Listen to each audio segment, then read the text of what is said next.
Hello and thank you for joining me today on this Knowledge Tree webinar. My name is Peter Mullins in the marketing team of Knowledge Tree. Today we'll look into what really is a classic challenge, why sales teams don't use the great content that marketing teams invest in and create. So the company I'm with, Knowledge Tree, has focused on this challenge for many years, and our customers are some of the fastest growing inside sales organizations and some of the most innovative marketing teams that are out there. So we've had the privilege of collecting incredible data and best practices on helping sales teams use the materials that marketing produces. So over the course of this session, there's going to be many questions, I hope, and the best approach to submitting those will be either to email marketing@knowledgetree.com or simply to tweet @knowledgetree. Okay, so let's get down to business. In the course of the session, what I'll do is I'll walk through 4 primary sections. First, I'll look at the reality that salespeople are facing right now in their day-to-day. Next, we'll walk through the need for salespeople to add value in their interactions with prospects. Third, I'll ask the question of what's wrong with the current state of affairs for salespeople. Really, why aren't salespeople using marketing content to drive value? And then lastly, I'll tell you the 3 best practices that our customers are telling us.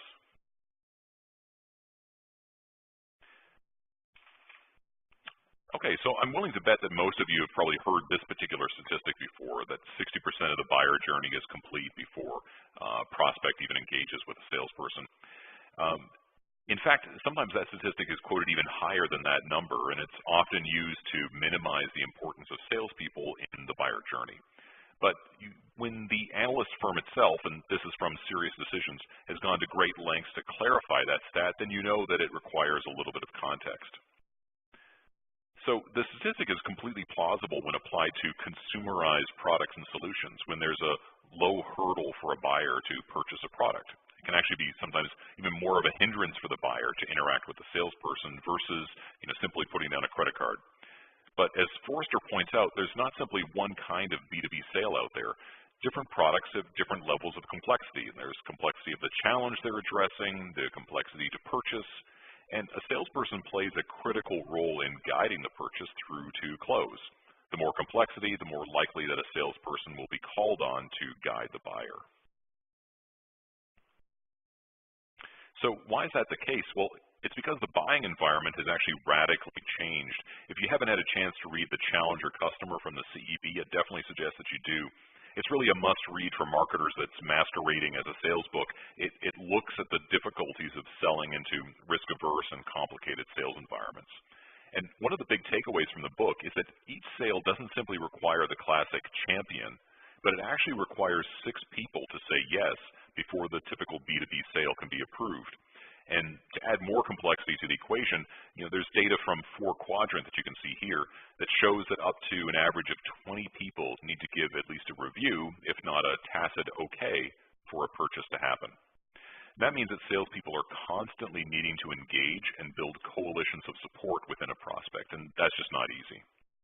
Marketers have to support the sales team as they seek to build these teams of internal champions, not just through nurturing and air cover, but through direct support for building the business case.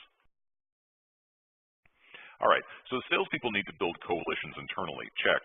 But there's another critical reason why the misunderstood 60% of the journey stat is not the full story. And that's because we all have to admit that we're not the first and last thing that a prospect thinks of in their day.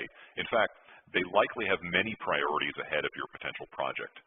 Now, before I continue, I want to be clear that's not to diminish the value of inbound leads. However, for most companies, there isn't or isn't yet a steady stream of inbound leads to capitalize on.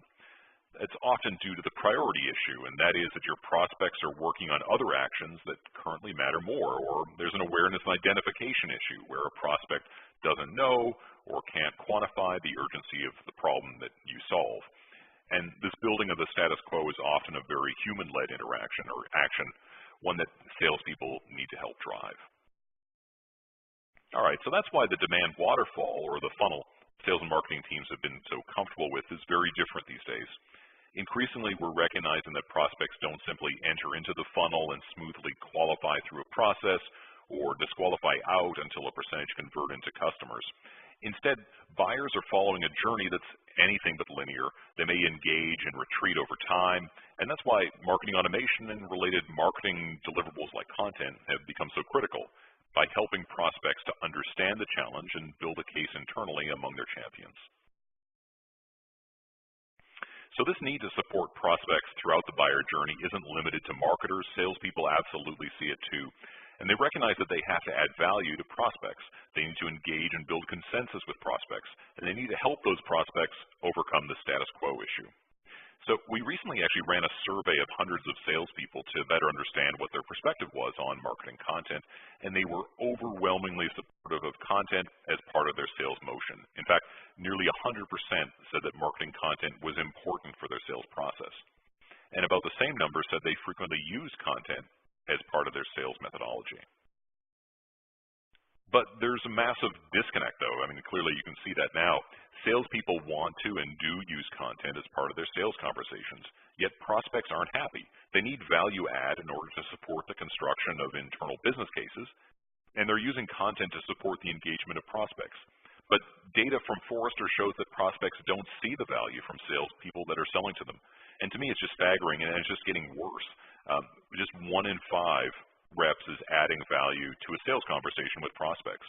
And when prospects don't see value from their salespeople, they're not likely to have the information they need to convince those 20 influencers within their prospect, within their own accounts, that they need to win over. And they're just not going to change the status quo. So what's going on here? It seemed that courtesy of the content marketing trend that there was a ton of valuable content out there. But in one of the most surprising pieces of data that I know of regarding content marketing, well, it's this one. And that's that nearly 3/4 of content never gets used by the sales organization. So when a marketing analyst point out that about 16% of the B2B marketing budget in the typical company goes to the creation of content, well, that means that the average marketing team is putting about 12% of its budget to content that's just not used by sales teams in the later stages of the buyer's journey. So that's right when content can have the most revenue impact by influencing buying decisions and helping to build a business case. So what's going on here? Why is there this persistent gap? As a marketer myself, I know what the result is. You've got prospects that can't get internal coalitions together to build a business case. And you have other symptoms cropping up. Salespeople calling marketing to ask for content that already exists, or creating their own content that may not match branding and messaging guidelines.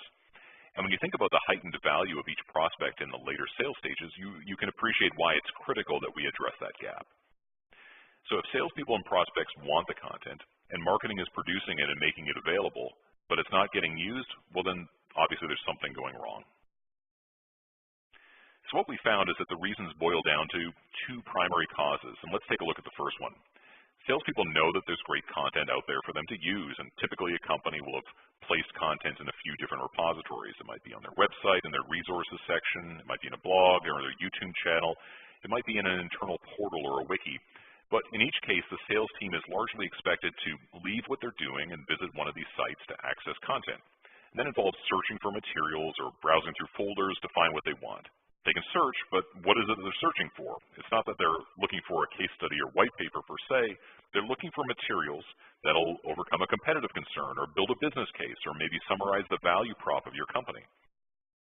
And they want it specifically for the prospect that they're engaging with. I mean, if there's one thing that we marketers have learned, it's that the context for a target is critical.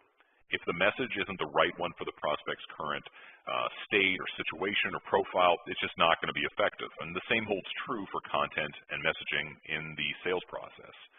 If a salesperson is simply sending the first piece of content that they have access to just right off their desktop, or a white paper that is generic, a generic slide deck, is it really a surprise that the prospect would consider the salesperson to be adding no value?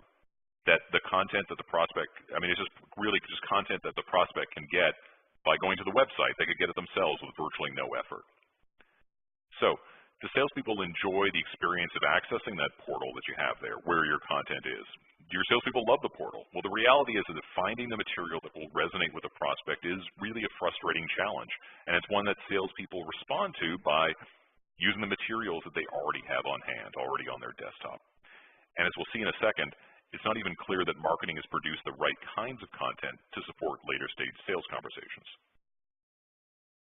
The second reason why marketing content's not getting used and hurting the value add is that content usage tends to be reactive. A salesperson may get a question from a prospect and decide to send content in support. But that reactive approach is not helping to guide the conversation. It's not advancing the sales process. It's just being responsive to a need from a prospect, a request from a prospect. Successful reps get ahead of the action, and they do that by sharing insights or data or best practices before their prospects recognize that they need it.